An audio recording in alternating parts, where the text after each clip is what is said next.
Good morning student. आज हम capital subscriptions के बारे में पढ़ेंगे। कल हमने प्रमोशंस, प्रमोटर्स और इनकॉर्पोरेशन ऑफ द कंपनी के बारे में पढ़ा था। आज हम कैपिटल सब्सक्रिप्शंस के बारे में पढ़ेंगे। देखिए, अगर कोई भी हमें कंपनी का फॉर्मेशन करना पड़ता है, मान लो चाहे पब्लिक कंपनी हो चाहे प्राइवेट कंपनी हो, तो हमें 4 स्टेज से गुजरना पड़ता है। 4 स्टेज कौन कौन सी है हमारी? सबसे पहली स्टेज है हमारी प्रमोशन, दूसरी इनकॉर्पोरेशंस, केवल प्रमोशन और इनकॉर्पोरेशन। अगर प्राइवेट कंपनी है तो प्राइवेट कंपनी को तो केवल 2 ही स्टेज से गुजरना पड़ता है। पहला, केवल 2 ही स्टेज उसे फॉलो करनी होती हैं। पहली स्टेज होती है प्रमोशंस की और दूसरी स्टेज होती है इनकॉर्पोरेशन की। अगर कंपनी इनकॉर्पोरेट हो गई, प्राइवेट कंपनी, और उसे इनकॉर्पोरेशन का सर्टिफिकेट मिल गया, रजिस्ट्रेशन का सर्टिफिकेट मिल गया, तो समझ लो वो अपना बिजनेस स्टार्ट कर देगी। ठीक है ना? तो अगर कंपनी प्राइवेट है तो प्राइवेट कंपनी तो अपना business commencement of the certificate मिलने के पश्चात तुरंत स्टार्ट कर देगी। लेकिन अगर कंपनी प्राइवेट पब्लिक कंपनी है, प्राइवेट कंपनी तो अपना बिजनेस स्टार्ट कर देगी कॉरपोरेशन का सर्टिफिकेट मिलने के बाद। अगर कंपनी पब्लिक कंपनी है तो उसे ये 2 स्टेज आगे की और फॉलो करनी होंगी, कैपिटल सब्सक्रिप्शंस की और एक last commencement of business certificate. यानी पब्लिक कंपनी तब तक अपना बिजनेस स्टार्ट नहीं कर सकती जब तक कि कमेंसमेंट ऑफ द बिजनेस का सर्टिफिकेट नहीं मिल जाए। अर्थात पब्लिक कंपनी तभी वर्क स्टार्ट कर सकती है, तभी अपना काम स्टार्ट कर सकती है जबकि उसको काम करने की का सर्टिफिकेट मिल जाए। अगर सर्टिफिकेट नहीं मिलता है तो वो जो है वर्क स्टार्ट अपना नहीं कर पाती। तो सबसे पहले उसे पब्लिक कंपनी को जो 2 स्टेज फॉलो करने के बाद प्रमोशंस की और इनकॉर्पोरेशन की दोनों स्टेज पूरी करने के बाद उसे तीसरी स्टेज और फॉलो करनी होगी, जो है कैपिटल सब्सक्रिप्शंस। तो अ public company can raises fund from the public bye issuing share and debenture. जो पब्लिक कंपनी होती है वो अपने फंड को शेयर कैसे करती है, रेज कैसे करती है? शेयर के माध्यम से या डिबेंचर्स के माध्यम से। लेकिन शेयर और डिबेंचर जब भी इशू कर सकती है वो तब कि जो है उसने सेबी से परमिशन ले रखी हो, प्रॉस्पेक्टस इशू कर रखा हो, तो उसे काफ़ी प्रोसेस से गुजरना पड़ता है अपने फंड को रेज करने के लिए। तो फंड करने के 2 तरीके होते हैं उसके पास। एक तो इक्विटी के माध्यम से और एक डेब्ट के माध्यम से। अगर इक्विटी के माध्यम से करती है तो उस पर उसे जो है एक्सपेंडिचर ज़्यादा करना पड़ता है, खर्चा ज़्यादा करना पड़ता है, क्योंकि बहुत सारी फॉर्मेलिटीज़ हैं जो सारी पूरी करने के बाद ही वो शेयर इशू कर सकती है। अगर उसे जो है डेब्ट के माध्यम से पैसा लेना है तो इस पर उसे रेगुलर इंटरेस्ट देनी पड़ेगी। तो कहीं ना कहीं दोनों में से कुछ ना कुछ तो कहीं ना कहीं एडवांटेज है तो कहीं ना कहीं डिसएडवांटेज है। तो इस तरीके, क्योंकि अगर मान लो डेब्ट के माध्यम से पैसा लेती है तो रेगुलर इंटरेस्ट देना ही पड़ेगा, चाहे प्रॉफिट हो चाहे प्रॉफिट ना हो फर्म को या कंपनी को, उसे हर हालत में इंटरेस्ट देनी है। लेकिन अगर वो इक्विटी के माध्यम से अपने फंड को रेज करना चाहती है तो वहाँ पर उसे जो है एक ही बार वन टाइम एक्सपेंड करना पड़ेगा शुरुआत में ही, लेकिन वो खर्चा ज़्यादा होता है, हो सकता है कंपनी अफोर्ड ना कर सके उन खर्चों को। तो ये जो कैपिटल सब्सक्रिप्शन का जो प्रोसीजर है वो हम अब देख रहे हैं। For this it is to issue prospectus, इसके लिए उसे प्रॉस्पेक्टस इशू करना पड़ता है। अंडरगो वेरियस अदर फॉर्मेलिटीज, और अन्य फॉर्मेलिटीज़ भी हैं जो उसे पूरी करनी होती हैं, जैसे सेबी अप्रूवल। सबसे पहले कंपनी को अपने शेयर इशू करने से पहले या फंड को रेज करने से पहले सेबी की परमिशन लेना ज़रूरी होती है, क्योंकि सेबी की बिना परमिशन के कोई भी कंपनी अपने शेयर इशू नहीं कर सकती। SEBI regulates the capital market of India. A public company is required to take approval from the SEBI. तो सेबी से अप्रूवल लेना ज़रूरी होता है अगर पब्लिक कंपनी है। प्राइवेट कंपनी तो अपना बिजनेस स्टार्ट कर चुकी होगी, लेकिन पब्लिक कंपनी है तो उसे अपने फंड को रेज करने के लिए सबसे पहले सेबी से परमिशन लेनी होगी, सेबी से अप्रूवल लेना होगा। Without approval can't be raise the fund of our company. कोई भी कंपनी फंड रेज नहीं कर सकती, तो सेबी का अप्रूवल लेना ज़रूरी है। दूसरा है फाइलिंग ऑफ प्रॉस्पेक्टस। कंपनी को इसके लिए एक प्रॉस्पेक्टस बनाना पड़ेगा कि शेयर इशू करेंगे, कितना डिविडेंड देंगे या नहीं देंगे, इक्विटी कितने प्रकार, कौन से टाइप के शेयर्स हम इशू कर रहे हैं, इक्विटी शेयर इशू कर रहे हैं या प्रेफरेंस शेयर इशू कर रहे हैं। तो दीज आर द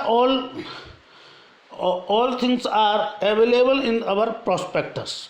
प्रॉस्पेक्टस में सारे रूल्स ऑफ रेगुलेशंस होंगे, किसके माध्यम से शेयर्स की खरीदा बेची की जाएगी, कौन ब्रोकर्स होंगे, कौन अंडर राइटर्स होंगे, कौन बैंकर्स होंगे, दैट्स ऑल इट्स।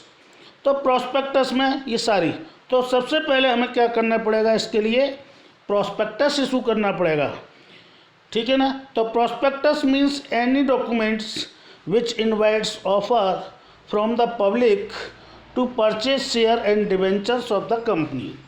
कंपनी अपने शेयर और डिवेंचर इशू करेगी पब्लिक को, तो ये सारी बातें उसमें लिखी हुई होंगी, प्रॉस्पेक्टस के अंदर मेंशन होंगी। देखो वहाँ में मेमोरेंडम ऑफ एसोसिएशन देना पड़ता था, इनकॉर्पोरेशन के लिए आर्टिकल ऑफ एसोसिएशन देना पड़ता था, तो उसमें क्या रूल्स ऑफ रेगुलेशंस हुआ करते थे उसके। लेकिन यहाँ पर जो हम फंड रेज कर रहे हैं उसकी क्या कंडीशंस होंगी, उसके क्या रूल्स ऑफ रेगुलेशंस होंगे, उसका क्या प्रोसीजर होगा, वो प्रोसीजर इंक्लूड्स होगा आपका काय में, प्रॉस्पेक्टस में। यानी article of association is the related for the norms of the companies और rules of regulations and the same the article of association and memorandum of association. तो कंपनी से रिलेटेड बातें होती हैं, यहाँ पर फंड से रिलेटेड बातें होंगी प्रॉस्पेक्टस के अंदर। तो prospectus means the documents which invites offers from the public to purchase share and debentures of the company. तीसरा है appointment of the bankers, brokers and underwriters. इसके बाद में हमको अपॉइंटमेंट करना पड़ेगा किसका, बैंकर्स का। बैंकर्स का जो हमारे अकाउंट्स को मेंटेन करके रखेंगे, हमारे अकाउंट्स में कोई मिस्टेक ना हो जाए, कोई गड़बड़ी ना हो जाए, कोई गलती ना हो जाए, कैसे फाइनेंस का रिकॉर्ड रखेंगे हम। तो these are the all things hold by the bankers. कौन करेंगे इसको काम को, बैंकर्स करेंगे। ब्रोकर्स कौन होते हैं, जो मीडिएटर होते हैं, जो अब कंपनी तो घर घर जा कर के शेयर बेच नहीं सकती, तो कंपनी को क्या करना पड़ेगा, ब्रोकर्स देखने पड़ेंगे, बीच का व्यक्ति देखना पड़ेगा जो हमारे शेयर्स को आसानी से बिकवा सके। तो ब्रोकर्स कौन होते हैं, अंडरराइटर्स कौन होते हैं, जो शेयर्स की खरीदा बेची करने वाले होते हैं, यानी मीडिएटर होते हैं, जो शेयर होल्डर और कंपनी के बीच में ब्रोकर का जो काम करते हैं वो ब्रोकर कहलाते हैं, उनको हमें अपॉइंट करना होगा। तो bankers of the company receive the application money, यानी कि ब्रोकर कौन होंगे, bankers of the company receiver of the application money, उसकी एप्लीकेशन मनी को रिसीव करेगी ब्रोकर की को। And encourage the public to apply for the share, और पब्लिक को शेयर इशू करने के लिए इशू करेगी। Underwriters are the person underwriter वे पर्सन होते हैं who undertake to buy the share, जो शेयर को परचेज करते हैं। If these are not subscribed by the public, ठीक है, they received a commission for underwriting. और जो वो शेयर का जो आदान प्रदान कराते हैं, इंटर एक्सचेंज या बिकवाते हैं शेयर्स को, तो उसके बीच में वो क्या करते हैं, उसके लिए कुछ कमीशन लेते हैं। तो अपॉइंटमेंट ऑफ द बैंकर्स करना पड़ेगा, अंडरराइटर्स का हमें अपॉइंटमेंट करना पड़ेगा। इसके बाद में आता है मिनिमम सब्सक्रिप्शन। मिनिमम सब्सक्रिप्शन क्या होता है? मिनिमम सब्सक्रिप्शन हमें करना पड़ेगा। एक कम से कम कितने शेयर्स हमें इशू करने हैं, या जितने भी शेयर हमने इशू किए हैं उनके कम से कम 90% जो है इशू ऑफ द शेयर्स का हमें पैसा सब्सक्राइब्ड हो जाना चाहिए विद इन 120 डेज। 120 दिन के अंदर अंदर उनका पैसा हमें रिसीव्ड हो जाना चाहिए। तो वो कह रहा है according to the SEBI guidelines minimum subscription is 90% of the issue amount. जितना भी हमें जो है इशू किए हैं शेयर्स, उनका 90% सब्सक्राइब्ड हो जाना चाहिए पैसा। It minimum subscription is not received, अगर मान लो मिनिमम सब्सक्रिप्शन हमें रिसीव्ड नहीं होता है, then the allotment can be made, हम शेयर का अलॉटमेंट नहीं कर सकते। And the application money must be return to the applicant within 30 days, और 30 दिन के अंदर अंदर उनका पैसा रिसीव 120 डेज के अंदर। और जो अगर ज़्यादा पैसा मिल जाए, तो जो शेयर पे ज़्यादा पैसा आ गया है वो हमें 30 दिनों के अंदर अंदर, 1 महीने के अंदर अंदर रिटर्न करना पड़ेगा। अगला है application of to stock exchange. Stock exchange जो होता है वो एक स्टॉक मार्केट की तरह होता है, जो जहाँ से कि शेयर की खरीदा बेची होती है, जहाँ से शेयर बेचे जाते हैं। कंपनी भी वहाँ जा कर के शेयर बेचती है और शेयर होल्डर भी वहाँ पर होते हैं, ब्रोकर्स भी वहाँ होते हैं, तो स्टॉक एक्सचेंज होता है। It is necessary for a public company to list their shares in the stock exchange. Stock exchange को जो भी शेयर इशू करने हो उनकी लिस्ट स्टॉक एक्सचेंज को देगी।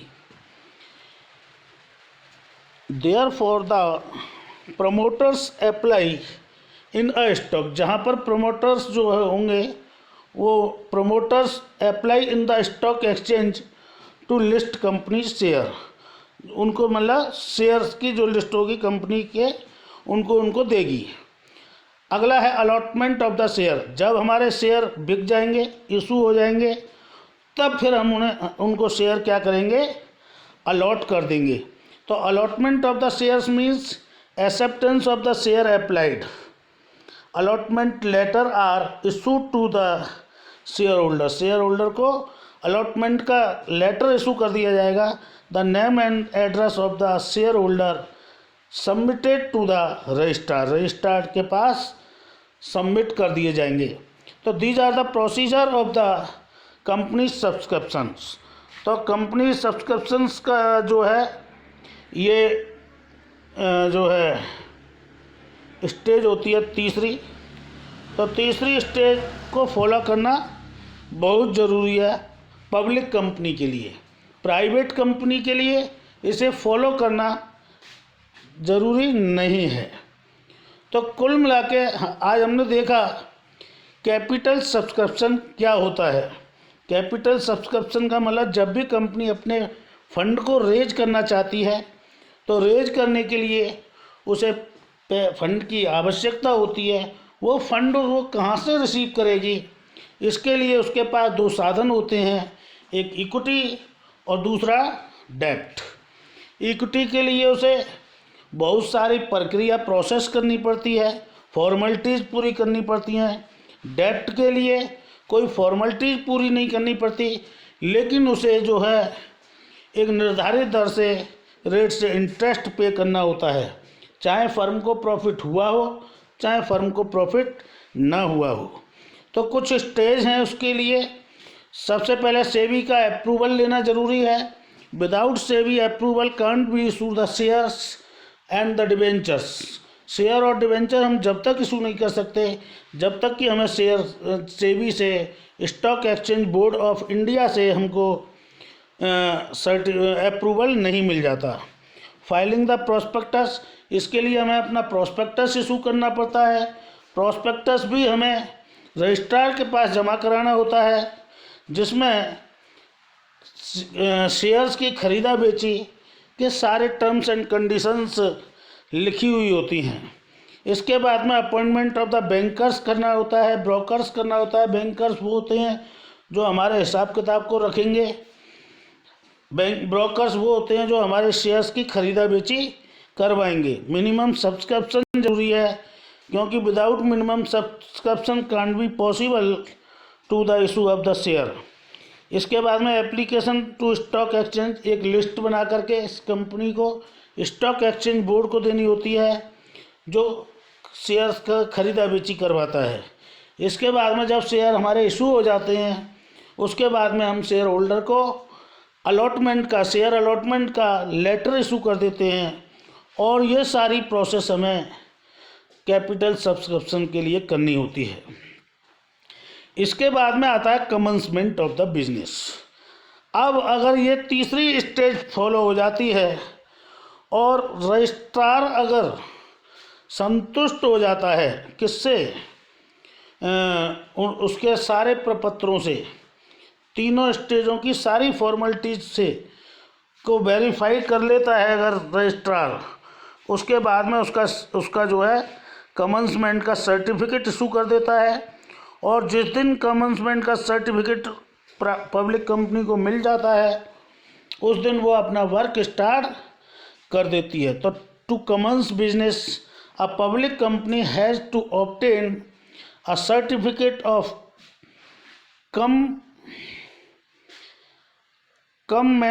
commencement of business. For this, the following documents have to be filed with the registrar of company. तो commencement का सर्टिफिकेट लेने के लिए भी उसे फॉलोइंग डॉक्यूमेंट जो हैं सबमिट कराने होते हैं, किसके पास, रजिस्ट्रार के पास। जिसमें पहला, a declaration that 90% of the issue amount has been subscribed. उसे इसका सर्टिफिकेट देना पड़ता है कि 90% मिनिमम सब्सक्रिप्शन उसका पूरा हो गया है अथवा नहीं। तो मिनिमम सब्सक्रिप्शन का सर्टिफिकेट डिपॉजिट कराना होता है। दूसरा, a declaration that all directors have paid in cash in respect of allotment of share made to them. इस बात का भी सर्टिफिकेट डायरेक्टर्स को देना होता है कि जो है हमने इतने शेयर्स अलॉट कर दिए हैं। अ डिक्लेरेशन दैट, इस बात का डिक्लेरेशन देना होता है all directors have paid in cash, कि उनको डायरेक्टर्स को जो है पेड इन कैश पेमेंट किया गया है in respect of the allotment of share. जो शेयर अलॉट हुए हैं उनका पैसा मिल चुका है, मेड टू देम। तीसरा, स्टैच्यूटरी डिक्लेरेशन, एक वैधानिक डिक्लेरेशन भी देना होता है that the above requirement have been completed, के जो भी रिक्वायरमेंट थी, जो भी कंपनी को रिक्वायरमेंट जैसी जैसी थी वो हमने कंप्लीट कर ली है। एंड मस्ट बी साइंड, और उस पर साइन भी कर दिए हैं। And by the director of company, सभी डायरेक्टर्स ऑफ कंपनी ने। तो ये कुल मिलाकर सारे डॉक्यूमेंट्स देने होते हैं। अब important document used in the formulation of the company, company के फॉर्मूलेशन में कौन कौन से डॉक्यूमेंट यूज होते हैं वो हमने कल भी बताए थे। Memorandum of association, article of association, तो ये सारी चीज़ दी थी। तो आज हमने कमेंसमेंट ऑफ बिजनेस और जो है कैपिटल सब्सक्रिप्शंस के बारे में पढ़ा। तो आइए एक बार हम कमेंसमेंट ऑफ बिजनेस को दोबारा रिवाइज कर लेते हैं। A company commence business, a public company has to obtain the certificate of commencement of the business. For this the following documents have to be filed with the registrar of the company. Company के registrar के पास उसे जमा कराने होते हैं। A declaration that 90% of the issue amount has been subscribed, यानी कि उसे मिनिमम सब्सक्रिप्शन का सर्टिफिकेट रजिस्ट्रार के पास जमा कराना होता है।